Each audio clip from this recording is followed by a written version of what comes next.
Assalamualaikum warahmatullahi wabarakatuh.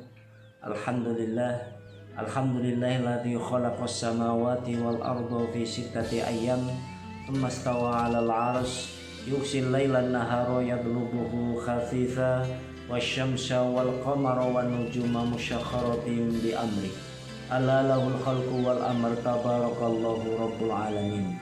Asyhadu an la ilaha illallah wahdahu la syarikalah wa asyhadu anna Muhammadan abduhu wa rasuluhu la nabiyya ba'dah. Allahumma sholli ala Muhammad wa ala alihi wa ashabihi ajmain wa man tabi'ahu bi ihsanin ila yaumiddin. Amma ba'du. Subhanaka la ilma lana illa ma 'allamtana.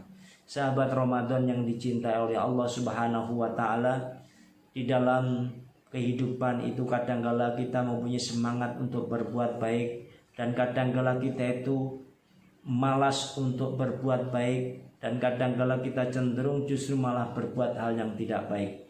Maka disinilah peran hati. Hati adalah tempat di mana manusia mendapatkan hidayah Allah Subhanahu wa taala. Maka dikatakan bahwa hati itu tempat bersemayamnya manusia di dalam kehidupan di dunia ini untuk memandang dunia dengan hati. Maka dikatakan bahwa hati itu adalah sesuatu yang harus kita jaga. Sebagaimana dalam suatu pesan, yaitu khuliqatil qulub masakinal lidzikri, bahwa hati itu ibarat seperti komputer bagaimana manusia menginstalnya. Kalau manusia itu kepingin menginstal dengan baik, maka installah hati ini dengan kehidupan, dengan lisan, dan dengan perbuatan-perbuatan yang baik. Maka dikatakan khuliqatil qulub masakinal lidzikri. Diciptanya hati itu adalah untuk tempat bernaungnya, ingat kepada Allah, mengingat kepada Allah, senantiasa ingat kepada Allah Subhanahu wa taala. Ini hakikat hati ketika hati awal manusia itu sebagai makhluk yang fitrah, sebagai manusia. Maka tetapi ketika berlalunya kehidupan manusia, maka kadangkala ia melihat kehidupan dunia yang sifatnya materi. Maka kadangkala manusia akan berubah dari cara pandang, dari awalnya sebagai makhluk yang fitrah, yang taat, yang mengenal ilahiyah, mengenal dengan iman kepada Allah Subhanahu wa taala. Maka ketika melihat kehidupan yang ada di dunia ini, muncullah hawa nafsu yang untuk ingin menguasai sesuatu apa yang nampak. Maka dikatakan fasorot masakina al-qulub lisyahawat. Maka kemudian berubahlah bahwa hati ini yang semula tempat untuk zikir kepada Allah berubah menjadi syahwat, mengikuti hawa nafsuna. La yamkhus syahwat, sungguh tidak akan bisa perginya syahwat, perginya hawa nafsu itu kecuali dengan illa al-khauf mus'izu, yaitu dengan kegelisahan, dengan kekhawatiran, mengharap ridha Allah, dengan takut kepada Allah Subhanahu wa taala.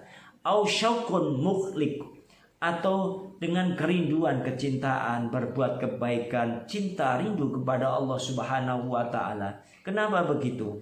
Karena di saat kita itu kadangkala hidayah itu akan datang dari manapun berada, dari sumber manapun kadangkala hidayah itu datang. Kadangkala ayah, hidayah itu datangnya dari anak.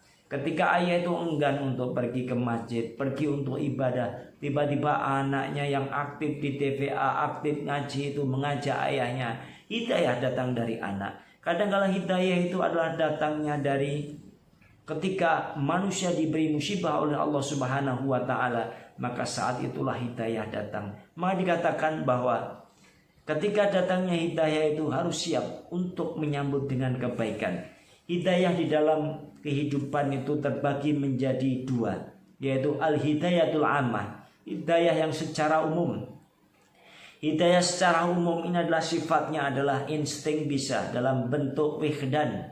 Wijdan itu hidayah wijdan itu adalah hidayah di mana ada rasa kehidupan untuk biar hidup itu lebih teratur. Maka ada hidayah wijdan, yaitu diberikan kepada binatang-binatang. Sebuah-buahnya binatang dia mempunyai insting seorang orang induk, seorang atau sesuatu yang akan menyenangi kepada anaknya. Sebuah harimau tidak akan makan yang namanya anak harimau, karena diberi yaitu sifat-sifat kasih yang diberikan Allah kepada binatang sekalipun binatang itu buas. Ada juga al-hidayah, yaitu al-hidayah khawasu wal masyair, yaitu di mana ada rasa keinginan ketika manusia lapar cenderung akan makan, ketika haus cenderung akan minum. Inilah yang disebut dengan apa yang dirasakan oleh manusia ataupun binatang ataupun bahkan tumbuhan. Maka tumbuhan itu mempunyai insting, yaitu hidayah khawasul wal masyair, di mana tumbuhan ini akan mencari sinar matahari. Tetapi ada hidayah yang luar biasa, yaitu al-hidayah al-mukhassah, hidayah secara khusus. Ini adalah ada beberapa hidayah secara al-mukhassah. Kenapa itu? Yaitu yang pertama adalah hidayah al-mukhassah, yaitu hidayah al-irsyad. Ini hidayah yang penuh dengan berpikir manusia tentang kehidupan. Nabi Ibrahim alaihissalam di samping mendapatkan wahyu, bermula adalah hidayah al-irsyad. Ada dialog tentang ciptaan Allah. Siapakah Tuhan manusia? Dia melihat bintang. Dia mengatakan bahwa Nabi Ibrahim alaihissalam, inikah bintang Tuhanku? Ketika bintang lenyap dari pandangannya, melihat rembulan. Kemudian rembulan dikatakan, apakah ini Tuhan manusia? Tetapi ketika bulan pergi, muncullah matahari. Apakah ini Tuhan manusia? Maka turunlah wahyu. Maka al-irsyad, kemampuan berpikir manusia kadang-kala memunculkan hidayah-hidayah yang ada. Banyak sekali di dalam dunia Eropa, ilmuwan-ilmuwan, saintis, para seorang ahli di dalam teknologi, ketika di dalam belajar, ketika belajar menemukan sesuatu, kadang-kala hidayah itu datang. Maka ada juga hidayah al-mukhassah, yaitu hidayah ad-din, hidayah agama. Hidayah agama ini adalah batas manusia antara berpikir dan sesuatu yang di luar kekuatan diri manusia, yaitu Allah Subhanahu wa ta'ala. Kadang-kala hidayah ad-din, yaitu agama, adalah hidayah yang tersembunyi, yang masuk di dalam relung-relung jiwa. Siapapun yang mendapat hidayah ad-din, hidayah agama, dia akan memberikan kekuatan-kekuatan dalam hidupnya dan dia akan menjadi orang yang baik. Kemudian ada yang namanya hidayah at-taufik. Hidayah di mana apa? Ada kekuatan untuk melakukan hidayah itu. Maka hidayah taufik ini adalah ketika manusia mengetahui itu hidayah, maka ia mampu melakukan.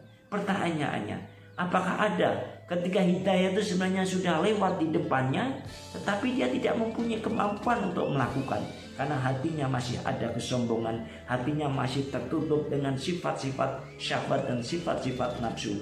Maka ketika hidayah datang, ada hidayah taufik. Walaupun sedikit ia melakukannya, walaupun banyak ia mampu melakukannya juga, karena ia mendapatkan taufik, hidayah taufik dari Allah Subhanahu wa ta'ala. Maka di dalam kehidupan sehari-hari kita, 17 kali sehari semalam 24 jam kita mohon kepada Allah, ihdinas syiratal mustaqim. Ya Allah, berikanlah hidayah kami, yaitu jalan yang lurus. Apa jalan yang lurus? Syiratal ladzina an'amta alaihim ghairil maghdubi alaihim waladdallin.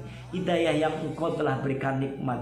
Nikmat apa? Nikmat iman dan Islam pada diri jiwa-jiwa manusia untuk menghadapi kehidupan, untuk masa depannya, untuk menghadapi kehidupan akhiratnya dan kehidupan ketika ia hidup di dunia.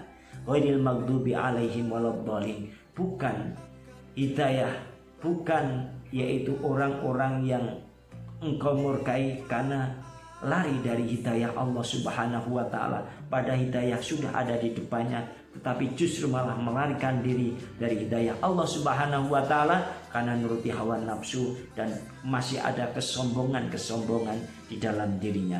Wallahu a'lam bishawab. Assalamualaikum warahmatullahi wabarakatuh.